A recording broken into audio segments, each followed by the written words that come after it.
That night, Jane had an out-of-body experience. Her soul left her body and wandered around, struggling to re-enter. Unknown to them, among the first-year students was Laurie. She was not an ordinary girl, but one had to be highly intuitive and discerning to notice. There was more to her than just the beauty she radiated. Jane and Rose were very good friends in school. They arrived at the boarding house on the same day and were assigned to the same dormitory. Their beds were next to each other's, and their school mothers were friends as well. They did not find life at the boarding house very favorable, so they decided to help each other navigate school life.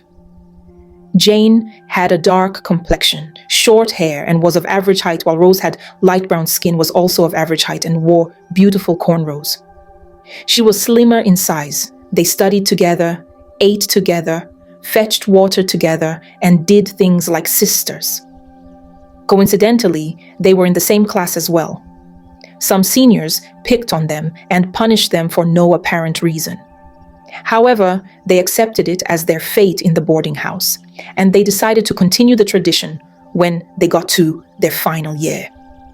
They studied diligently and progressed steadily. When they were in their second year, third term, they both decided to run for the position of dining hall prefect.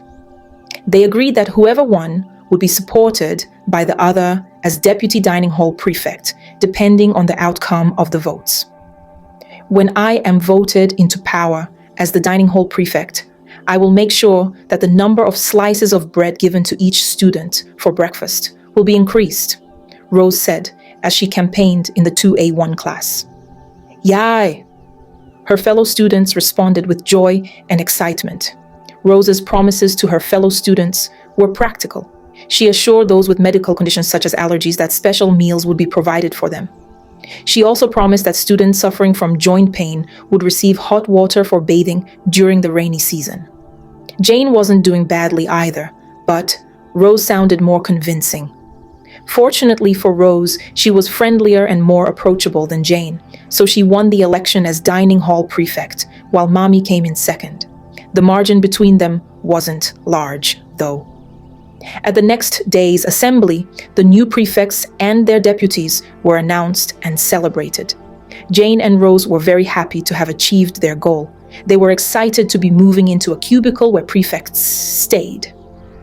They looked forward to the preferential treatment they would receive and were pleased that they would be exempted from some basic rules since their duties could call them at any time. Prefects started performing their responsibilities as final